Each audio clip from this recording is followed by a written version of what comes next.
Hello guys, my name is Eric Nitzel and I am reposting this video because I originally had the video recorded with my group of people. However, the sound did not record and I'm not able to get these group of people back together again until later on this week.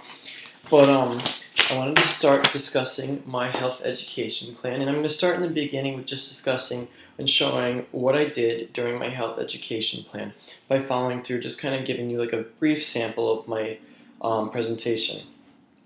My punch and getter is I said, what if I told you that you could prevent a horrible common illness, tons of hospital bills, heartache and pain from family members, only by practicing a simple task that takes you less than 10 minutes a month? Everyone, of course, is very interested in that right away because they're wondering, like, okay, what is that very small thing I could do to prevent all these big major issues? So in my introduction, I said, today I will discuss risk factors and ways to prevent and reduce the risk of breast cancer. I will be showing you some cardinal signs and symptoms that may alert you to the possible problem to catch breast cancer early. I will also compare the different screening methods as well as how to know which one is best for you.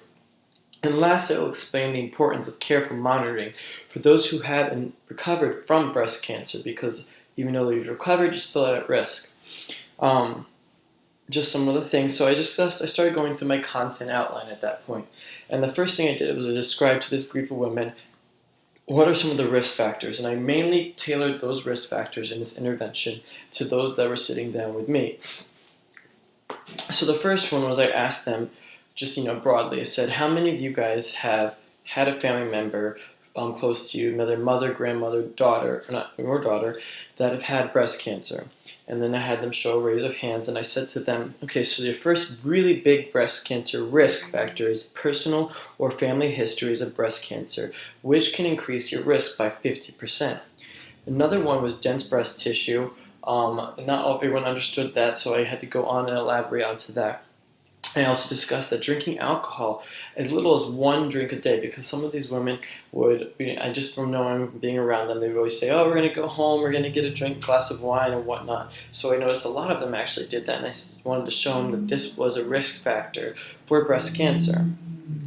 A couple of them also work night shifts, and I found out that night shift workers show an increase in breast cancer and cancer in general, and that also has to do with people who sleep in well-lit areas. So if you live in a city and you're sleeping in a very suburban area or urban area that has tons of lighting in the street, or you're sleeping with the TV on or something like that, those type of things destroy your natural sleep pattern and increase your risk for getting cancer. Another one was long-term use of hormone replacement therapies. These could be as little as something like a birth control or anything like that. And then under the age of 45, for some reason, under the age of 45 and over a certain age, they increased in breast cancer. The risk of getting breast cancer or seeing it come up was increased. And since most of these women were under 45, that placed them in another risk factor. Some other ones I didn't have written down on my health education plan that I did discuss with them is that being Caucasian or white actually increases your risk of getting breast cancer.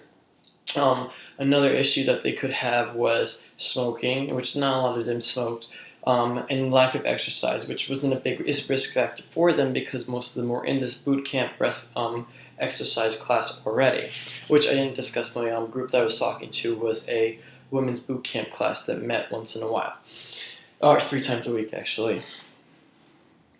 Another one was, and that was also, I went on to go on about the fact that it also reduces, since they were working out, it reduces their risk factor, which was a positive thing because I was giving them all these negative notes. I figured maybe I should give them something positive. Some signs and symptoms of breast cancer, very simple signs and symptoms, very knowledgeable. At this point in time, I took an orange or a lime or something like that, and I had to pass it around and feel it and look at it, and I said that this was a big thing, the change in the appearance of the breast or nipple, because dimpling, which is a big sign or symptom, looks very much similar to a orange or lemon peel where it's dimpling. Nipple discharge, that includes anything from if you're not breastfeeding, if you're getting milk discharge, it's something to be looking into. Blood, serous fingers, fluid, just clear fluid. Those are very big symptoms and signs that you really need to go and get checked for. The change in how the nipple feels. Is it bumpy? Is it inverted? Is it complete? Women, it's your body most of the time.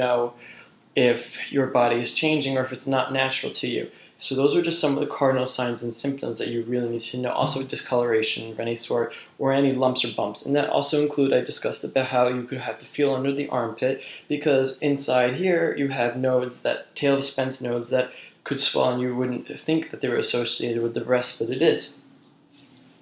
So then at this point I brought out my pamphlet and I said, how do I check for breast cancer, which is my next intervention? So we discussed the clinical exam, and I discussed how important it is to go to a doctor for a clinical exam because they don't just, they do it in a 3-step phase. I said the physician first assesses the skin and palpates everything, and if there's more issues, then they send them for an ultrasound or something else, or blood test to see if there's an issue. But that has to happen annually, and I discussed how important it was that they yearly would spend one time at the doctor's office getting a clinical breast exam. Another one was mammograms, and that was supposed to be performed. I discussed how important it was to be performed 1 to 2 times a year over the age of 40. So under the age of 40, it was important to have a mammogram once a year at least. But over the age of 40, you should be getting it 1 to 2 times a year because you're at more of a risk zone. And then we discussed just ultrasounds. I wanted to explain to them the ultrasound, what it was. So beaming, like looking into the tissue on different levels, so that if the clinical exam said maybe we need to look into this, they take you down for an ultrasound. And they would look more into a lump or anything like that. And then the big one I wanted to discuss with everyone was the self-breast exams. And I discussed the importance of doing it in the shower, in front of a mirror, or lying down. At this point in time, I handed him out this little pamphlet, and I'll just show you right here. It was a little pamphlet that had the 5 easy steps, and then on each page it had the 5 steps of performing a self-breast exam. You can't really see it so well in the video, but it was a very illustrated way, and it was very helpful for a lot of people to see and have something to take home with them that had these 5 easy steps. And then again, I discussed about the 5-step process. I discussed that it was very good to perform it at the same time every month, and preferably 5 days after the menstrual cycle. So after your period, 5 days afterwards. And that was one of my quiz questions later on down the road. At this point in time, there was 2 people that actually had breast cancer in the class, and that will also put them in a high-risk group. And I just explained the importance of continuing to screening and monitoring even after recovering. And I found some facts that 30 to 60% of people who've had breast cancer will get it again, whether it is in the opposite breast or if they have the same breast, they can get it in that breast as well. A lot of people would actually opt for surgery, just to take all the breast tissue out, and they get implants instead so that they're not at risk anymore. It was important to stay diligent on these testing for that point. I also had a very interesting fact to tell at this point in time, and I wanted to just say for those who had breast cancer already, that I read a study about soy that dramatically decreased the rate of recurrence in breast cancer, almost up to 60%, I think, if you were eating a lot of soy products. And I think that has to do with something about the estrogen. There's a higher increase of estrogen when you eat soy products, which can decrease your risk of getting breast cancer again. I don't know if that occurred with this getting it in the first place, but I do know that for reoccurrence, it's decreased. Then I came into my summary, and I said, today we discussed the factors and risk factors associated with breast cancer. We discussed the signs and symptoms and the different methods of examination, as well as the importance of going back and getting tested even if you've had it before. I had the handouts, obviously, and the oranges and limes that I handed out just for the fun of this is what it looks like. I also had, which I think it's in this one, a paper that showed a little more graphic pictures of what breast cancer could look like, and it was obviously not taken so well. Everyone was laughing and being like, oh my god, I'm so scared about that. However, I then ended up with an evaluation method with a verbal quiz. And I don't have them anymore, but I have a couple pieces here. I had little pink ribbon perfumes. I had little pocketbook holders and pencils. I had stickers and little diamond pink ribbon toys and miscellaneous items that I would hand out. And I said, ask questions, very simple questions like, name me 2 risk factors of associated with breast cancer? How often should you perform a self-breast exam, and when should you perform that self-breast exam? Name step of the self-breast exam steps, and what food item could possibly drastically reduce the risk of reoccurrence. And they all, answered, and I handed out the items. And at the end of the class, I still handed out these breast cancer items because I do think it's very important to have that item to remember the event. And you'll come back and say, oh, if you still have that item, she still has the pocketbook holder, or she still has the little gem or whatever it is. She'll think about it and go back and maybe redo a breast exam just because of the reoccurrence of thought. Coming down to the introduction and explanation of my community assessment, the population I assessed was a women's boot camp class. They were in between the ages of 25 to 45 to 50. Some of them were over 50, actually. I had one or two over 50. And these were community more so than an exercise class, because not only did they work out together, but they had a blog where they related interesting stories about working out, different diet plans that they worked, different information. So they were a very close-knit group of women. In fact, most of them have been in the program working out for over a year. So they've been together and they're very comfortable with each other. They also are very similar in the fact that most of them are Caucasian, most of them were in the same age group, and most of them had the same habits about eating, exercising, etc.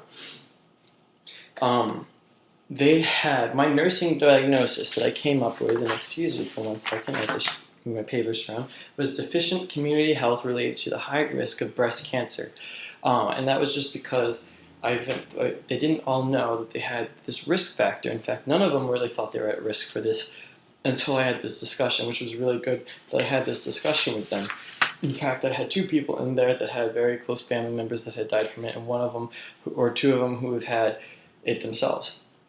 Some of the advantages and disadvantages that I saw in this community when I was trying to present was that my first big advantage was that they were a very small group, and I was maybe 15 to 20 people, and that made it very easy for me to make it very personal and talk to them and see them very, if they had a question to ask, it was a very comfortable environment because they knew everyone else that they worked out with all the time, so it wasn't so uncomfortable as if you were in a group of strangers and raising your hand. Another great factor that I had, or disadvantage I had, was that I was a male teaching them about breast cancer and breast exams, and I was not able to, if I wanted to show them verbally, like physically how to self-breast exam, it's not the most comfortable thing, and most of them were, it was just very, as a taboo in our culture, so that was a huge disadvantage for me. Another advantage that I had, though, is that I had actually been able to work out with them a couple times, and I was able to, get very close and comfortable, because during the interviews, they were more open to me, to listing out all their risk factors and whatnot. Again, jumping back to my first thing, why I chose them and what it was that the population was assessed. I went through this population, and most of them are very in shape, and most of them are very healthy with the occasional consumption of alcohol, and one or two maybe have smoked, but I didn't find at first anything that could possibly link together as a risk factor until I thought, what are some big major risk factors in women nowadays? And one of them obviously came to mind was breast cancer, because I've come across many people lately that have had it or have it. So I just looked through the risk factors and noticed that they were all in the very high risk zone for breast cancer. So being able to teach them about this, I actually taught myself a lot about breast cancer and cancer in general. So now I would be able to talk to someone and say, you're at very high risk for getting breast cancer, or just cancer in general, because of eating habits, exercise habits, night shifts, stuff I never thought about before. So it really did teach me something to teach to my further down my career. Also, you learn about self-breast exams in class in nursing school, but you never really delve too deep into it, or I at least didn't, because as a male, I don't always think it applies as much to me. But I did learn a lot about how to perform it and how to teach someone how to perform their own self-breast exam. So that was a very big gem that I'll be able to take away with me, as well as I have all these pamphlets ready to be printed out if I ever feel like I need to pass one out to someone. Overall, it was a great presentation, and everyone was very receptive to it. And I'm happy that I was able to do it and meet with these people. Alright, thank you very much for listening.